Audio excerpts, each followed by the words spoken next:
Fala pessoal, tudo bem? Anderson aqui.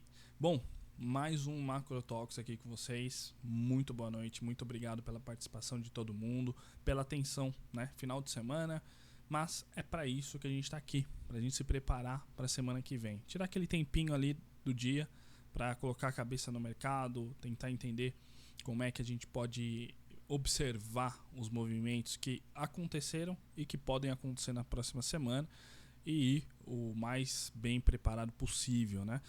Muito obrigado mais uma vez, é um prazer estar aqui com vocês todas as semanas. Agradeço demais a atenção de todo mundo.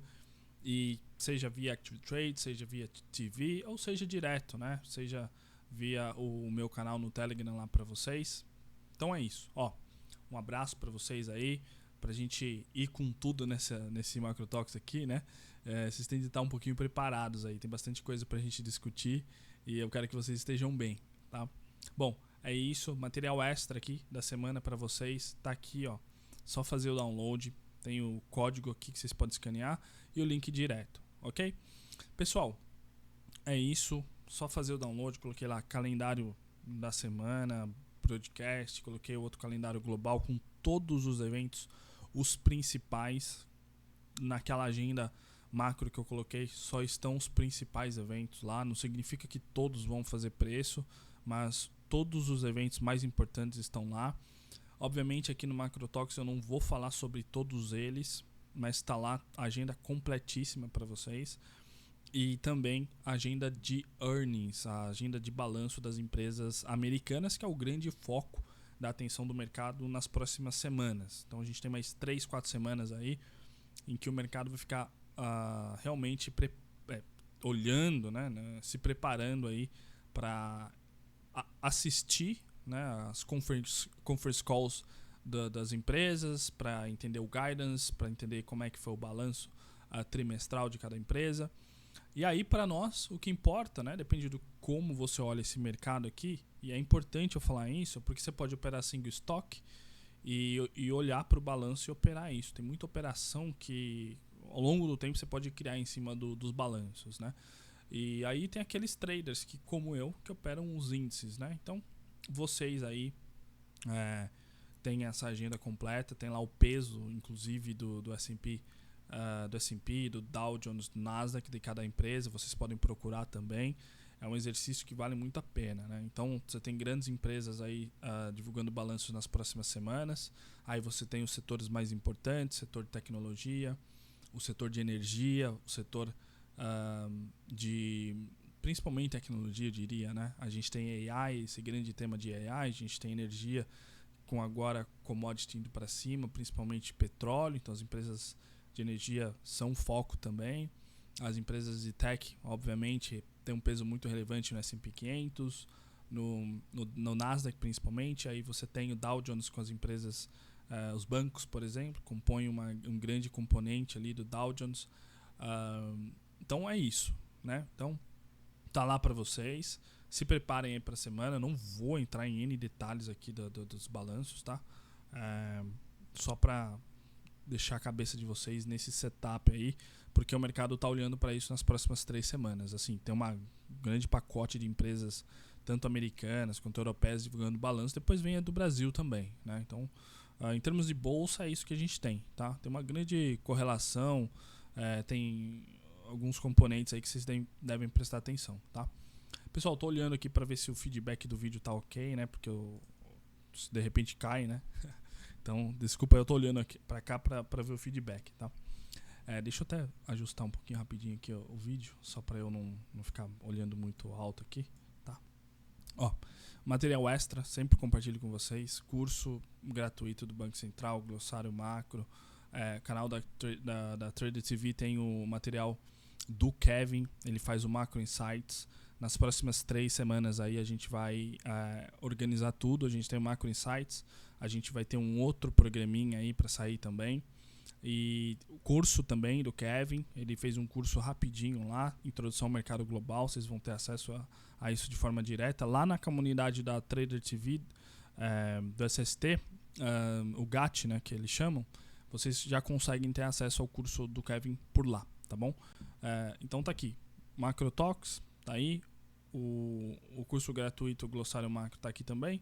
E o canal, e o Macro Insights no canal da Active Trades, da Trader TV, todas as sextas-feiras às 13 de Brasília, tá? Tá lá, o Kevin faz esse programa aqui.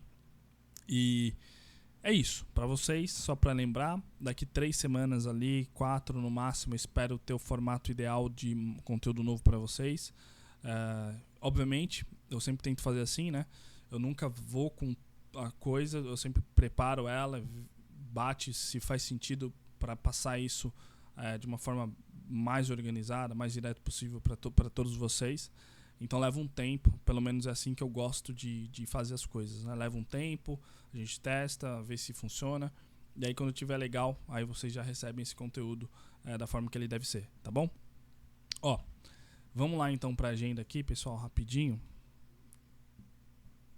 Sem entrar na agenda ainda, só uma atualização para vocês. No canal da Active Trades no Telegram, isso aqui é no Telegram, vocês têm lá toda a cobertura do mercado, tá? Desde a agenda e todos os eventos mais importantes. Tudo que está acontecendo durante o dia, em todas as classes de ativas principais, eu diria, vocês têm lá as atualizações. O time aqui cada vez mais crescendo e aprimorando toda essa sensibilidade ao mercado, e tudo para vocês está lá no Telegram. Isso aqui, a gente está falando hoje do Macro Talks, né? A gente vai discutir ele, mas o material semanal, em tempo real, está lá para vocês no Telegram, ok? Todos os dias o time está lá cuidando para trazer o melhor, o mais filtrado e o mais direto possível ali de conteúdo de mercado para vocês, ok? Ó, e aí eu queria entrar já no assunto aqui para a gente ser rápido. Hoje vai ser um pouco mais rápido, tá, pessoal? A nossa live aqui. A gente não tem tanta coisa em termos de discussão. Eu acho que a gente tem que manter simples hoje, mas é isso. Ó, antes da gente entrar para a agenda direto, eu sempre penso assim, né? A gente tem que ter um objetivo em olhar uma agenda e tudo que a gente for fazer. Então, como que eu observo isso, né? Se eu pegar a agenda, de certa forma, ela tem uma organização, né? A gente tem lá as datas, as expectativas e tudo mais, os dados, mas ela sozinha, isolada, ela pode parecer isso aqui que vocês estão vendo na tela, um quebra-cabeça todo desorganizado. E aí vocês já viram isso aqui, né? Ela cria o ser humano, né? A gente não está operando algoritmizado aqui, a gente consegue construir e entender padrões dessa agenda. Então, quando a gente fala dessa agenda aqui, é esse quebra-cabeça que eu quero provocar vocês a fazerem, né? Eu não faço isso para vocês aqui, eu dou um resumo meu, mas aqui é só um incentivo para vocês irem além. A agenda tá lá para vocês têm todo o calendário. Deixa eu pegar ele aqui, só rapidinho, pegar o calendário aqui para vocês. Vocês têm aqui, ó, o exercício para vocês está aqui, ó, tá lá inteiro aqui, ó, para vocês. Vocês são autônomos, né? Então vocês sabem disso já. Então tá aqui, tudo para vocês, completo, a agenda de todos os dados mais importantes, os membros dos bancos centrais falando. A gente tem também a agenda de leilões dos principais das principais praças, né, de leilões de títulos aí, emissões de títulos. Vocês têm tudo aqui. Tem toda a agenda completinha. O mais importante está aqui, tá? Então, pra gente não ficar falando da agenda inteira, tá aqui a agenda, tá pronta. E qual é o meu foco aqui para vocês, né? Chamar atenção para alguns eventos. Esses eventos aqui, na minha cabeça, o que a gente tem? Banqueiros centrais do Fed. Por quê? Recentemente a gente viu essa narrativa dovish dos membros do Fed e veio formando preço, veio fazendo preço isso, né? Principalmente no começo da semana passada. Então isso deve continuar no radar. Aí você vai construindo esse padrãozinho aqui, ó. Isso aqui. Você vai construindo o quebra-cabeça. Bom, membro do Fed falando, a gente viu isso no último Macro Talks, né? Chamei a atenção de vocês.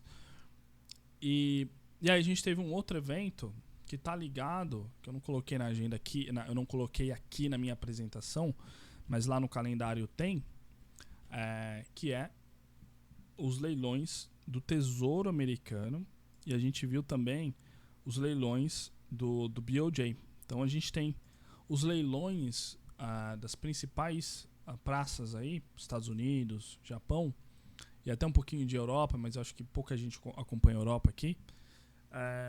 O que pode fazer mais preço, né? Se você opera o Yen, então tem o leilão do BOJ na madrugada. Tem lá na agenda. E aí tem os leilões do Tesouro Americano. E aí eu lembro que recentemente a gente teve um leilão do título de 10 anos, 20 anos do Japão, em que o mercado não tomou nada, assim, tomou muito pouco. O mercado como a gente fala, tomar, né? O que é tomar? Vai ter o leilão feito pelo Ministério das Finanças, no caso do Japão, né, o BOJ, e esse leilão ele tem a contraparte. A mesma coisa acontece no Brasil, nos Estados Unidos, né? Então, quais são as contrapartes tradicionais do leilão? São os dealers, são aqueles que têm a obrigação de fazer mercado, são os dealers de mercado, são aqueles que garantem liquidez, a operação via tesouro. Cada sistema financeiro tem uma configuração, mas ela é muito similar, né? E aí esses são chamados os participantes diretos, vamos lá, os dealers, né, os principais. E aí a gente tem os indiretos, que podem ser qualquer tipo de participante de mercado, que podem participar de um leilão, né? Asset, hedge fund, até bancos centrais, e direto, indiretamente. O Banco Central pode ter os dois papéis ali. Então, tem os participantes diretos e indiretos, né? O que aconteceu? Naquele leilão do BOJ, eu não vou lembrar agora, teria de puxar aqui na minha anotação, tá, pessoal? Mas a gente teve um problema, que é um problema latente dos leilões de tesouro já há uns 4, 5 meses, só para dar um background para vocês, que é a baixa demanda. E aí a gente está vendo não só a baixa demanda no tesouro americano, tá lá no material de Macro Insights Extra, eu compartilhei nessa semana para vocês, que tem o Ripple do Fed, que também é um programa de liquidez de curto prazo, que o Fed de Nova York que tem uma operação chamada Ripple Reverso, que é um Ripple de curtíssimo prazo, né? Principalmente para liquidez, e tem participantes de mercado monetário que operam nesse mercado. O que acontece? A taxa de juros começa a subir, de curto prazo começa a subir. Essas operações, como elas são de curto prazo, ela tem um risco alto. E esse risco está muito atrelado à variação da taxa de juros. Por quê? Porque quando um participante desse, ou vários participantes operam no mercado de crédito, eles normalmente não operam só na ponta do mercado primário ou secundário, que seria a emissão e o leilão. Ele opera no mercado... Ele também tem a sua exposição em outros mercados, em outras pontas. Então, ele não está só tomando aquela liquidez para ele por ter no book. Ele está tomando aquilo para tomar um outro risco. Ou alavancar, tanto no mercado de crédito, ou dar liquidez no mercado de crédito privado, por exemplo, né? Então, ele toma a taxa zero de risco, entre aspas, né? Que essa negociação seria chamada de negociação zero de risco. E aí a gente tem o mercado de swap de câmbio também, que é muito grande, muito importantíssimo para bancos centrais, para grandes empresas e para bancos também, mercado de swap de câmbio. E tudo isso aí que eu comentei está atrelado ao sistema de bond, né? E aí o que acontece? Essa demanda de curto prazo e também de longo prazo, a gente olhando para os bonds dos Estados Unidos ou para as treasuries, ela vem caindo. Então a gente teve leilões na semana inteira ruins, semana que passou, né? Deixa eu pegar aqui para vocês o calendário. Olhando para frente do leilão, a gente só tem um do título de 20 anos no dia 18, tá aqui. Esse é o mais importante, tá? Em termos de vol. Só que ele não é tão relevante. Por quê? O tamanho da oferta dele é pequena.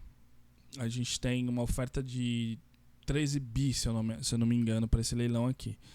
Então é ali que você vai encontrar os padrões, né? Lembra daquela quebra-cabeça? Então não adianta só olhar o calendário e olhar o leilão. O leilão por si só não adianta. Então, se a gente olhar... Opa, deixa eu pegar aqui o leilão aqui do Tesouro que passou. Tá aqui. O de 20 anos foi o que a gente viu do Tesouro Americano. A gente... Não, os últimos 30 dias. Os últimos 7 dias aqui pra gente pegar o de 20... O de 30 anos. Aqui. Foi de 30 anos aqui que a gente vai ter o de 20 agora, né? Foi de 30 anos aqui, ó. Esse foi o leilão que nós tivemos nessa semana aqui. E esse leilão no dia 12, né? Deixa eu pegar o que o mercado fez. Cadê ele aqui? Deixa eu pegar aqui. Foi isso aqui, ó. A gente teve o CPI. No dia do CPI, a gente teve a volatilidade no mercado de bonds. Isso aqui eu estou olhando para 10 anos. Isso aqui para o título de 30 anos. Até puxei aqui para vocês. Vocês estão olhando em termos de rendimento, é aqui o mercado futuro, que é aqui que vocês operam, né? Quando o rendimento sobe, o preço do título cai. Então o que aconteceu? A curva inclinou mais depois do leilão. Foi aqui, ó. Leilão, a gente teve o CPI aqui e o leilão de Treasury aqui, de bond, desculpa, leilão do Tesouro, Treasury em termos do Tesouro Americano, né? E aí o que aconteceu? A gente teve uma volatilidade, a gente teve um movimento muito direcional em equity, a gente viu no Brasil também movimento na curva de juros brasileira, a gente viu movimento em bolsa, a gente viu depois do leilão, a gente viu o mercado afundando depois do resultado do leilão. E aí quando o mercado começa a fazer um pullback aqui, o mercado também faz um pullback. Então o importante é você entender que em certos momentos a gente está tendo esse padrão, em que o leilão ruim, nesse caso aqui a gente tem um leilão de 20 bi, o 20 bi é um montante muito relevante, 30 bi, tá vendo aqui? 30 bi, montante relevante.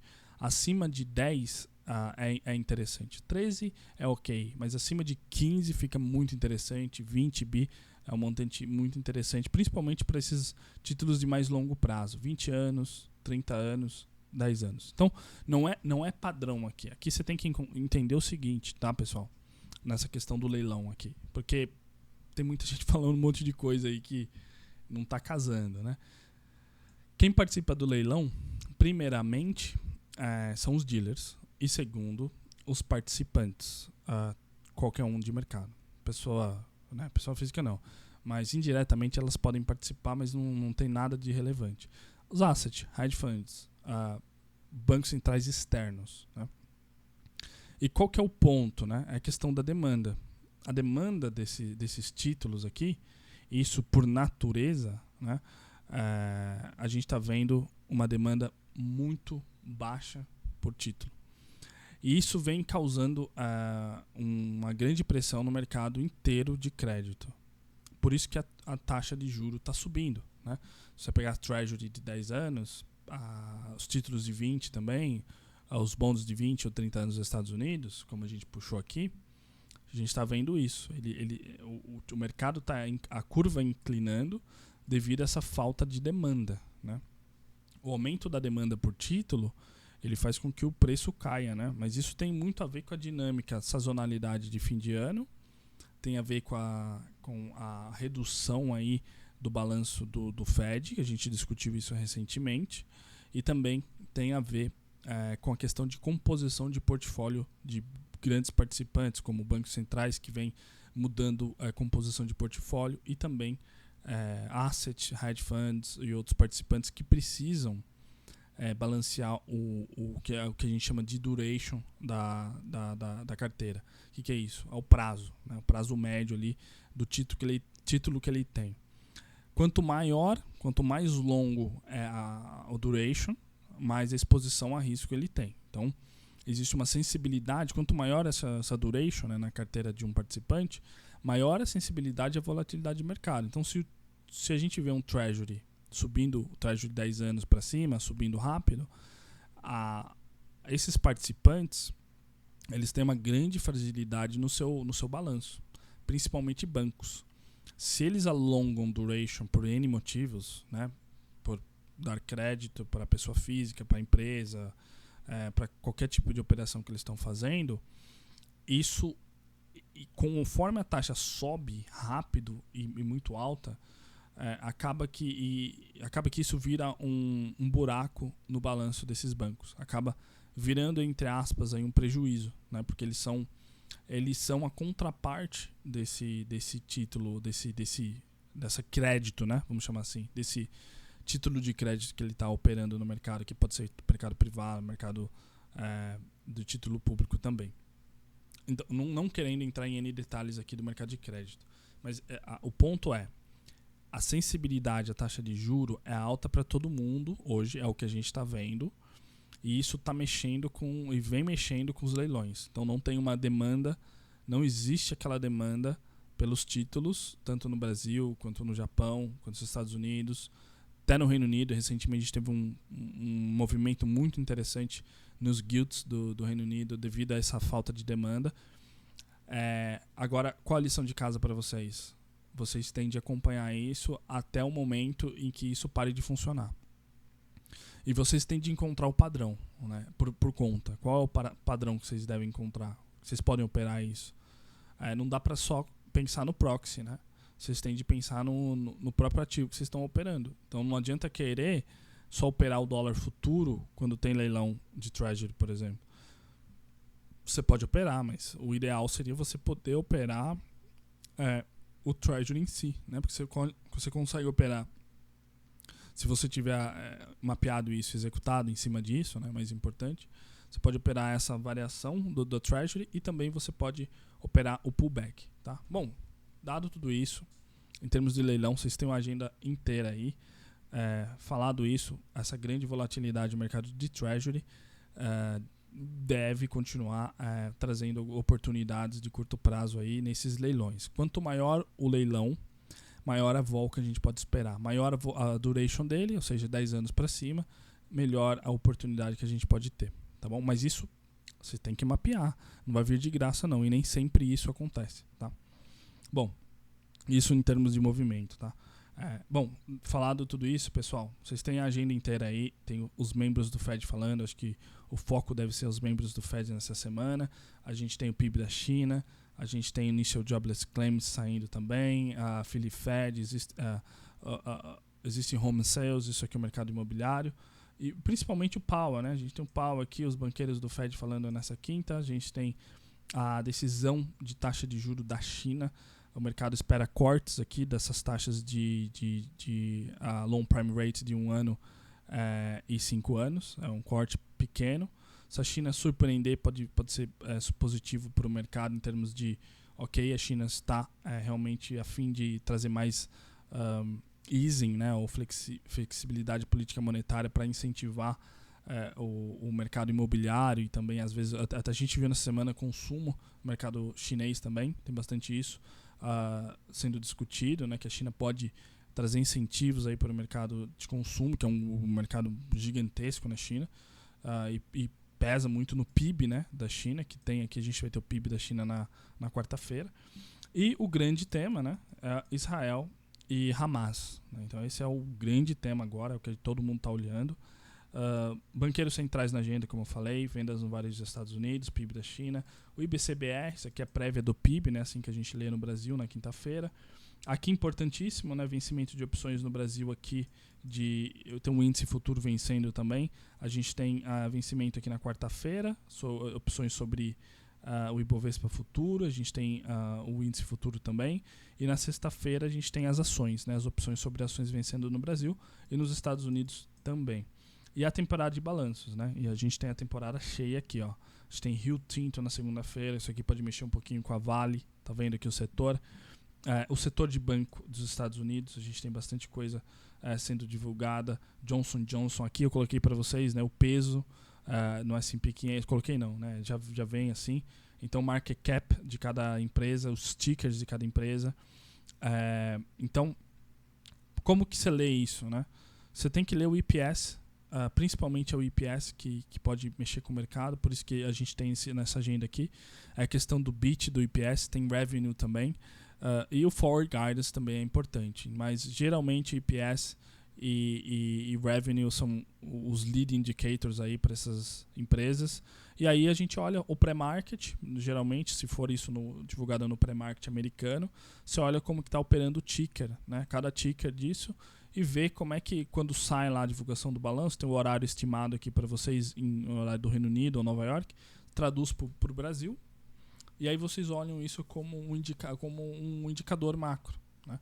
Tem também comentários que isso vem com a questão do guidance da empresa. E, geralmente o guidance vem em seguida da divulgação do balanço, e depois a gente tem também conference calls, né? E aí você tem lá o conference calls da Johnson & Johnson, você tem conference calls do Bank of America, Goldman Sachs, e aí a gente tem outros aí, né? Netflix também, Morgan Stanley nessa semana. A gente tem Tesla. Acho que eu coloquei Tesla aqui, mas Tesla também é na quarta. Acho que eu deletei o slide que vinha Tesla, mas Tesla é na quarta-feira. A gente também tem a divulgação do balanço da Tesla, tá? Então, importante, setor de tech aí pesando bastante nessa semana. A gente tem Netflix e tem Tesla. E aí a gente tem os bancos, né? Muito interessante entender como é que está indo essa expectativa com o banco em taxa alta. Qual é o guidance dos bancos nesse ambiente, né? Os bancos, aí, conforme as taxas de juros sobem, isso cria um problema de balanço de longo prazo. Então, aquela questão de duration que a gente havia discutido aqui, é isso que o mercado está olhando, né? Esses comentários, o que os bancos esperam, se as taxas continuarem subindo, as taxas de longo prazo principalmente, qual vai ser a expectativa para os próximos trimestres, e tudo isso impacta o mercado, né? E aí, se a gente tiver em um período, que não é o caso agora, em que a economia vem tendo uma contração, isso se torna muito mais irrelevante. Então o mercado tende a antecipar isso, não é o momento, não é o que a gente está vendo agora. O mercado está indo razoavelmente ok em termos da divulgação de balanço, mas é importante ficar de olho, importante mapear, é o trabalho de formiguinha, criando passinho a passinho e chegando onde você quer chegar, tá? Indo rapidinho aqui para a questão da guerra, sem a gente entrar em detalhes, né?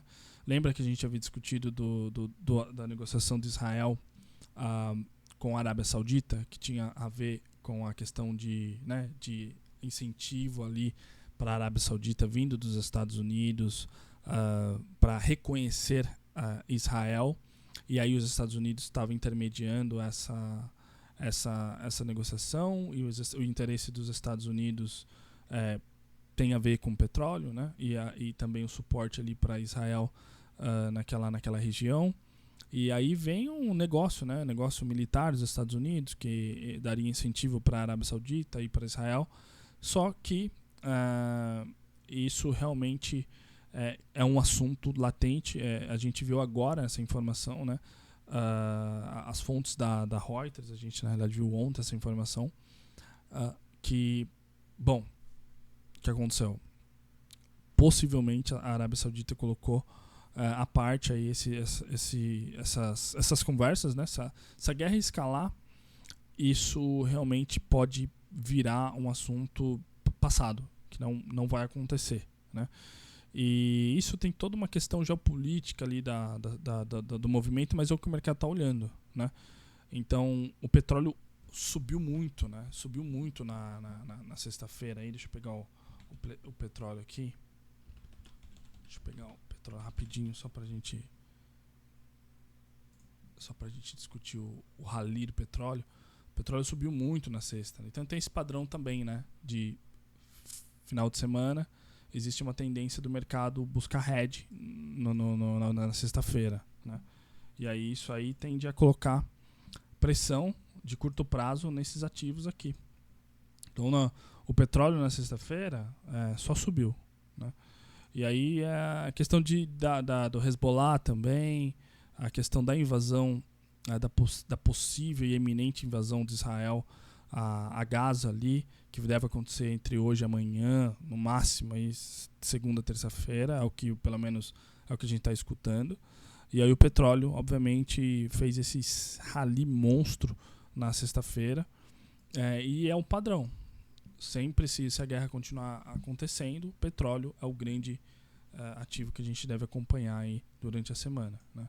Então, se Israel invadir e a situação escalar e a negociação da Arábia Saudita com os Estados Unidos e Israel realmente for colocado de lado e até mesmo cancelada, isso deve colocar mais pressão no petróleo, sem a menor dúvida, no médio e longo prazo, inclusive, né? Porque isso aqui era um assunto que o mercado de energia estava bastante apreensivo, porque se isso fosse realmente a fundo, a gente teria em janeiro, ali, fevereiro, uma discussão sobre a Arábia Saudita aumentando a produção de petróleo. Mas, aparentemente, não é o que vai acontecer. E aí, em termos de atualização do tema, né, a gente tem que acompanhar momento a momento. Israel avisando o Hezbollah para ficar fora da guerra. É um assunto importante, a gente viu hoje de novo. A gente vê alguns ataques aí vindo do Líbano, que o Hezbollah do Líbano. E isso pode escalar para o Líbano ali. A gente tem principalmente o Líbano, que eu acho que agora a grande ponto ali é o Líbano. Os países árabes também estão bastante preocupados com a situação em Gaza. A Arábia Saudita é um grande exemplo disso, né? Todos os outros, a Jordânia, o Egito ali da região, todos estão extremamente preocupados com essa escalada da situação em Gaza e o que pode acontecer com Gaza, né? Que a Gaza obviamente é governada pelo Hamas. E é uma grande discussão, né? E aí vem a questão religiosa, que a gente não vai entrar em detalhes aqui, mas tudo isso envolve o mundo árabe ali como um todo, né? E Israel, né? E Israel tem o apoio americano, o apoio europeu. E Hamas, que é o governo hoje lá de Gaza, é uma situação complicada. Eu não quero entrar em termos geopolíticos aqui, mas o que vai acontecer agora, né? Essa é a grande pergunta. Israel vai fazer muito provavelmente a intervenção lá né, via terrestre e via aérea, até mesmo marítima ali na costa. Então, esse é o assunto agora que a gente está discutindo, né? O Israel está se preparando de verdade, está todo mundo esperando por essa informação aqui e ver o quão grave isso aqui vai ser, né? E o que vai acontecer, né? E eu estava olhando em termos de números, né? Só para ver tentar entender melhor essa situação, porque a gente, né? Eu não acompanho de perto a situação de Israel lá e Hamas, mas sempre é preocupante, né? Então, o número é absurdo, né? A gente está falando em termos de 150 mil pessoas do exército israelense e a gente tem entre 150 mil a 300 mil soldados, tem os reservistas foram chamados. A gente está falando, na média aí, 300 a 400 mil soldados, se for todo o aparato colocado à disposição. E o Hamas, comenta-se que tem entre 20 a 30 mil soldados, né? Só que o Hamas tem uma complexa rede de defesa criada ali em Gaza, né? E como isso vai ser muito... vai ser um conflito muito sangrento, isso é fato, né? E muito possivelmente devastador, né? Então, a pergunta que fica pra gente é o quanto disso vai impactar os países árabes, né? E o Hezbollah. Será que o Hezbollah vai ajudar o Irã, dar suporte direto para o Hamas na região? Essa é a grande pergunta aqui, né? Então fica ali Israel em estado de alerta máximo com o Oriente Médio inteiro, né? Com essa intervenção, com essa inserção militar aí de Israel na faixa de Gaza, né? Entrando por faixa de Gaza, entrando por Gaza ali. Então é isso que o mercado está de olho, tá? Então tá aí, ó. E qual é a resposta disso no mundo inteiro, né? Eu acabei de ver essa daqui na Reuters antes de fazer essa live para vocês. que o FBI viu as ameaças aí, né, de ameaças assim de segurança em Nova York aumentarem depois desses ataques de Israel, né? Então vira aí também uma questão, né, religiosa, né? E eu não quero ficar discutindo esse assunto aqui, né? Mas isso pode escalar de uma forma, pelo menos pontual, no mundo inteiro, né? Principalmente nos países que tem aí os judeus, tem os islãs aí, e tudo isso, obviamente, impacta muito, né? País que tem muitas pessoas do islamismo, a gente pode ver uma certa contrarresposta, eu diria, né? Não sei classificar isso, mas a gente tem que acompanhar o que vai acontecer, né? no mundo aí, em termos de resposta das pessoas que estão fora da Palestina e fora de Israel, né? Por hora, protestos no mundo inteiro, né? França, Alemanha, Londres, Estados Unidos, a gente também viu em alguns lugares. Até agora, nada violento. Então, por hora, tá ok, né? Mas isso pode escalar, né? Depois desse ataque de Israel. Então, a gente tem que acompanhar. Ok? Então, tá aí, ó. Só colocando para vocês em termos de mercado direto e proxy, só para relembrar os envolvidos, né? Israel, Hamas aqui. E indiretamente, Arábia Saudita, Egito, Jordânia, Síria, Irã, principalmente Irã.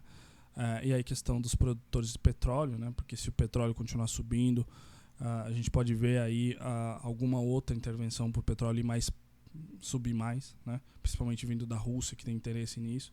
Até mesmo a Arábia Saudita tem interesse em petróleo alto, devido ao que a gente já discutiu na última semana, que foi investimentos aí da Arábia Saudita, e na Rússia a questão de financiamento de guerra. Então tá aqui, core continua, petróleo, só que eu até excluiria isso.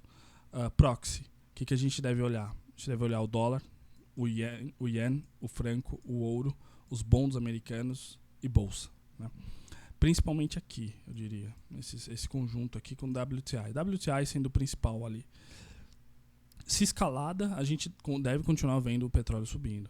E aí a demanda por bond americano também pode aumentar, né? E isso, a demanda por bond americano, ela veio, né?